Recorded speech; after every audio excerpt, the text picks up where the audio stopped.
What's up? We back with another episode of 411 Uncut. We got special guest B Criss, rapper Rap Plug, live in the building. What's going on? Man, what's good? I'm glad to be here. 411, what up? Hey, it's like this is overdue, B Criss. You've been putting in a lot of work. You've been working for a while. So First thing first, let's just start it from the 10 up. You from Cincinnati, Ohio. Yeah. What part of Cincy did you grow up in? Man, I've been all over Cincy. I remember going to Lakota School District all the way to like the Went Woods area, all the way down to College Hill, but mainly College Hill, man. That's where I grew up at College Hill. You know, more than anybody, you know, back in dance days and all kind of groups and stuff. So yeah, College Hill was where I grew up at. Graduated from Withrow though. Shout out to them Tigers. Yeah, and you actually really been having a background. Like your background is entertainment, media, music. Oh yeah, definitely. I mean, I started off as a singer, songwriter. I wanted to be an artist, you know, back in the day.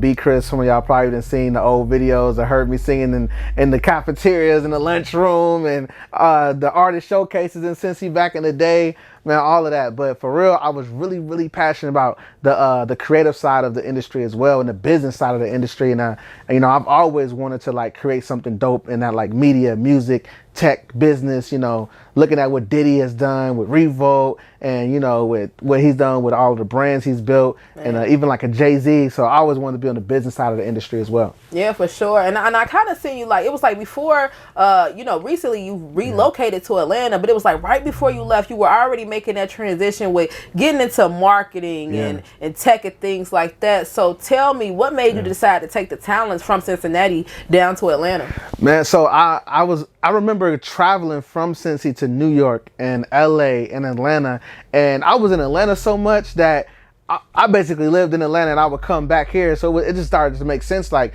yo, you gonna be in Atlanta like this, you know, you out here networking, you out here grinding. This is like 2015, 16, 17. And I decided to make that move in 17. Like, hey, if this is where you're gonna be at, this is where you're gonna be. And I felt like, you know, a lot of people were starting to respond to what I was doing in Atlanta and New York and LA.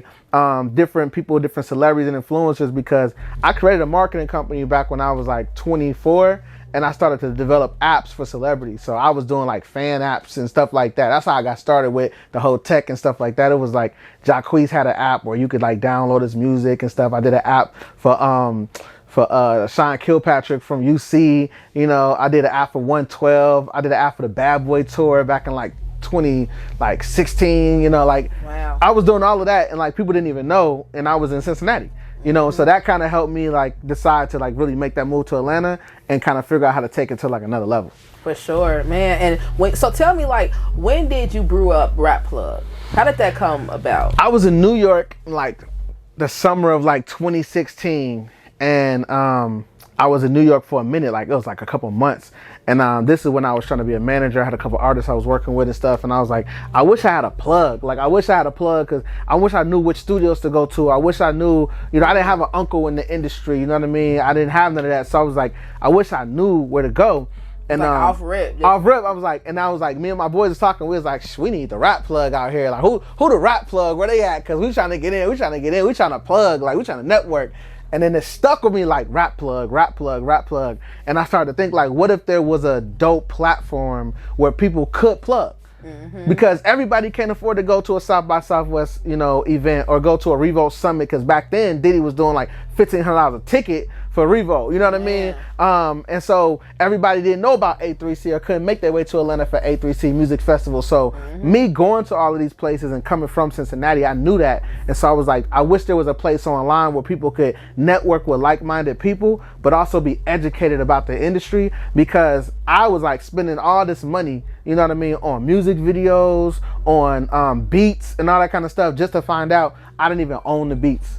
Just to find out I couldn't even, like, you know, paid it for the licenses and all the stuff like that, and I need a lawyer and all that. So I was like, there could be something like a dope platform where people could actually network, plug, but also learn, and you don't have to spend $1,500 to go to this or $1,000 to go to that and buy hotels and all that. It could be right here, virtually, digitally, and that's where Rap Plug came. Wow. So you actually is like, look, if you come in and join with Rap Plug, we'll give you access to these certain events, everything like that. Now, I even know that you guys host master classes.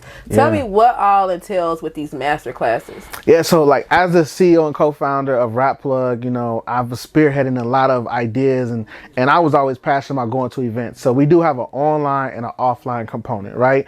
The offline component is you get to go to the events, you get to go network, you get to be a part of our different things that we're doing offline. But then online, we've brought in masters and pros. We call them Rap Plug pros from the music industry. I'm talking like Grammy award-winning, Grammy-nominated singers, songwriters, producers, engineers, lawyers, managers, and we're curating them on our platform.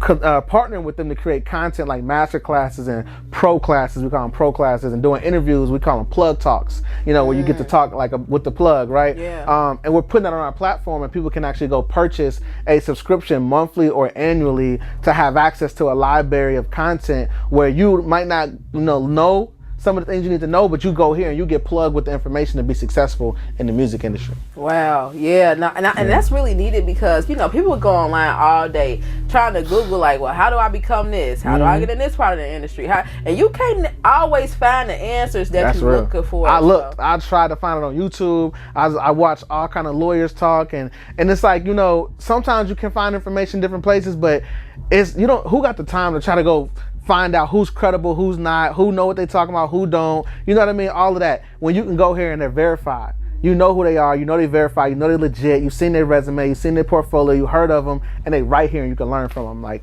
it just makes sense to me. Man, that's dope. And I know too, you have partnership with Comcast, NBC, Universal. Tell me, how did that come about where, like, this was early on too with Rap Plug that you had that partnership? Like, how the hell did you get this? Man, shout out to my partner and co-CEO, co-founder, Craig King, you know, super producer, Leah, Kanye, T.I., all kind of people, man. So I moved to Atlanta. I actually met Craig in Atlanta. I pitched him the Rap Plug idea. He came on board. Then together we ended up closing a deal with Comcast, NBC Universal's The Farm. It's basically a fund of money that they put aside to invest in tech companies. And like over 400 companies apply to get invested in by Comcast every year, and they only pick like 20, right? Wow. And so they do cohorts out of like 10 companies at a time, and they do like 2 cohorts a year. And so well, we got in it. You know, we got in it. They accepted it. They invested in the company. They co-signed it. And not only did they give us money, but they gave us access to like lawyers and different people. And, you know, really, I learned a lot. I learned stuff that you would never even learn if you went to business school. You know what I mean? The stuff about like cap tables and investments and financial strategies and business models and contracts and stuff you just don't know unless you really have somebody really showing you and teaching you these things. Man, because a lot of people don't understand. There's a lot of stuff on this back end of things that you need to know that people don't know that can really help you on that front end. It's a lot of that work on the back end, like you said. So it's really dope that Rap Plug is taking that time to learn these things, to be able to share that knowledge with everybody else, with the common person who looking for it. Certain like, how do I find this? It's like y'all damn near like Google for like like rap. I mean, like media entertainment. Like black people are represented like 2% or less, and when it comes to technology and it comes to like really building big businesses, like it's like 2% of the ecosystem is black entrepreneurs. Even less than that when it comes to black women. You know what I mean? And so me knowing that and trying to be in tech, media, and music and build an empire, I knew it was gonna be an uphill battle, but it was something I was willing to do. And so I feel like I'm obligated to share this information with people because I came in not knowing everything. I knew some things, right? But I didn't know everything. And I was sharpened and able to do some of the things I'm doing now because of the knowledge that I have. So why would I not want to share that with somebody else and try to help them become successful, you know? No, for sure.